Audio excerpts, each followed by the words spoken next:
দীঘায় ঘুরতে ঘুরতে চলে গিয়েছিলাম পুরনো কলিগের এক দোকানে। তো সে দীঘার কাছেই থাকে, তো সেই জন্য সে দীঘায় এখন দোকান দিয়েছে। তো ওল্ড দীঘাতে তার দোকান, কলিগের নাম হলো শক্তিপদ। তো তার দোকানের নাম হলো চাই লাভার। তো আমি এখানে যখন তার দোকানে গিয়েছিলাম তখন সে তার দোকানে উপস্থিত নেই, তার স্টাফ ছিল। তো আমি বললাম যে সে কোথায়, তো তখন সে আসেনি। তো তারপরে চলে এসেছিলো কাকা, তার সাথে দেখা হয়ে গেল কাকার সাথে। আর কাকা এখানে দেখলাম দোকানটা বেশ ভালোই করেছে, আমার তো খুব ভালো লাগলো।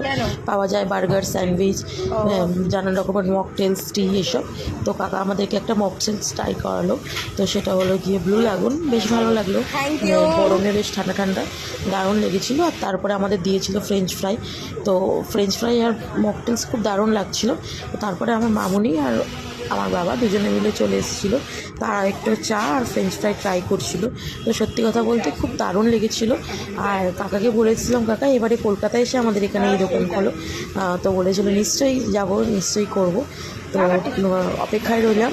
আর তোমাদের যদি ছোটো ব্লগটা ভালো লেগে থাকে তো পুরোটা লাইক, শেয়ার, কমেন্ট করো। থ্যাংকস ফর ওয়াচিং বন্ধুরা, থ্যাংক ইউ।